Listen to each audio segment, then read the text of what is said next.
Good day mga ka-Wizard Moto. For today's video ay tatalakayan natin ang isang motor na may kapareho sa Yamaha Force 155. Ito ay ang Yamaha S-Max 155 na unang inilabas taong 2015 sa bansang Taiwan.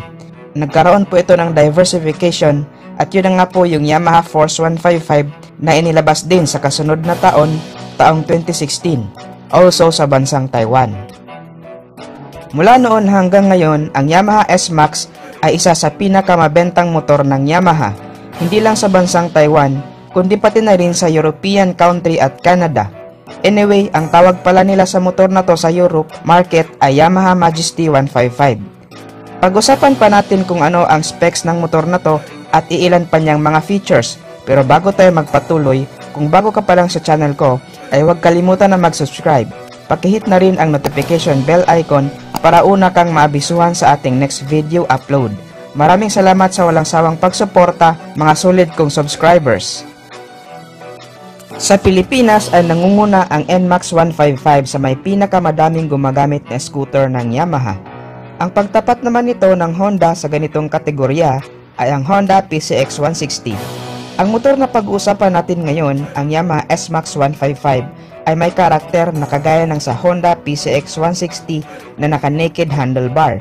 Kaya tinagurian din itong sporty maxi scooter dahil ito ay naka-naked handlebar. Ang itsura naman nito ay kapareho ng sa Yamaha NMAX 155. Pero masasabi natin na lamang itong S-Max 155 sa dalawa dahil meron itong karakter na maikukonsidera natin na isa sa pinaka-importante na dapat magkaroon ang isang scooter sa makabagong panahon natin ngayon. Ito ay ang flat floor footboard o mas kilala sa atin mga Pinoy na gulay board. So kung type mo ang motor na naka-naked handlebar at parang NMAX ang datingan and at the same time may gulay board, itong Yamaha S-Max ang nararapat para sa'yo. So far, ang Yamaha Philippines ay wala pa talagang scooter na 155cc category na may gulay board. Anyway guys, sa Pilipinas ay meron pala tayong isang scooter na halos kapareho ang itsura nitong Yamaha S-Max 155. Isa itong Singaporean brand, mamaya ay i-reveal natin yan. So ang S-Max 155 ay mayroon nga po itong middle flat floor footboard na wala sa NMAX at PCX. Very convenient kapag ikaw ay nagmamaneho. And at the same time ay mayroon ka pang paglagyan ng luggages. Isa din sa kagandahan ng motor na to ay ang kanyang suspension dahil naka-monoshock na po ang suspension niya sa likuran, which means na mas sporty talaga siyang tingnan compare sa PCX at NMAX. Very smooth ang kanyang suspension response pagdating sa malulubak na daan. Naka full LED na rin ang kanyang headlight, position light, daytime running light at tail light. Mayroon din itong mini compartment sa harap na pwedeng paglagyan ng gamit like wallet, pamunas, tubig at iba pa.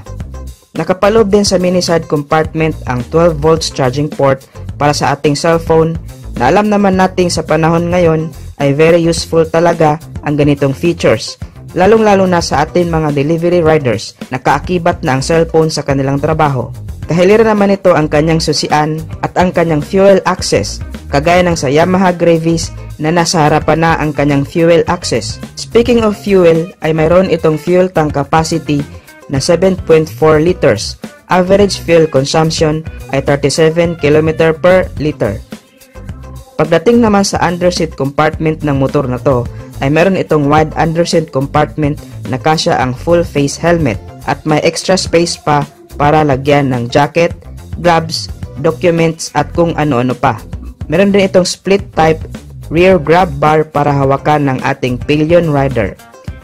When it comes naman sa kanyang braking system ay very updated na talaga dahil bukod sa naka-disc brake na ang kanyang harap at likod ay mayroon na din itong ABS o anti-lock braking system both sa harap at likod.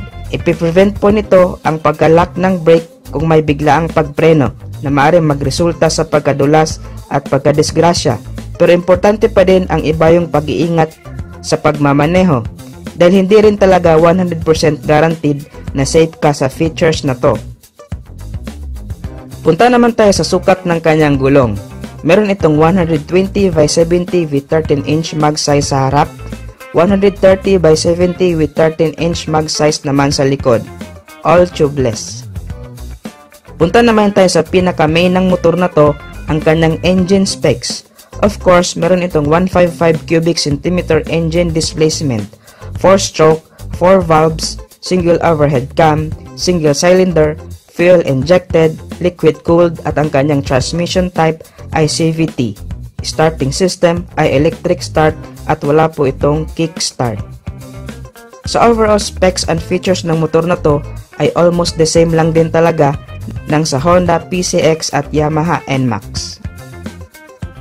Ang price pala ng motor na to sa Taiwanese money ay nasa 105,600 Taiwanese dollar at kung direkta nating i-convert ito sa Philippine peso ay medyo mahal sa kadahilan ng masyadong mahal din ang tax sa Taiwan.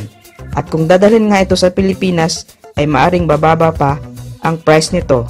Ang estimated natin dito based sa kanyang specs at features ay around 145,000 to 155,000 pesos.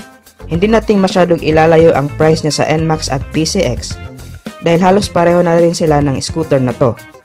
So ngayon ay medyo malabo pa na mailabas ito sa Pilipinas, pero malay natin, kagaya ng nasabi ko sa iba kong video ay napaka-unpredictable ng Yamaha Philippines.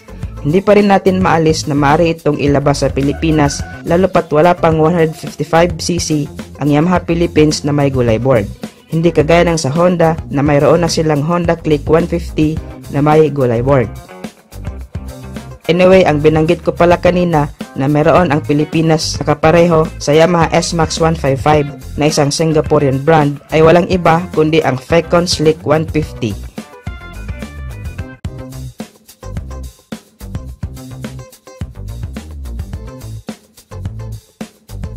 So hanggang dito na lang muna tayo mga ka-Wizard Moto. Thanks for watching. Ride safe and God bless.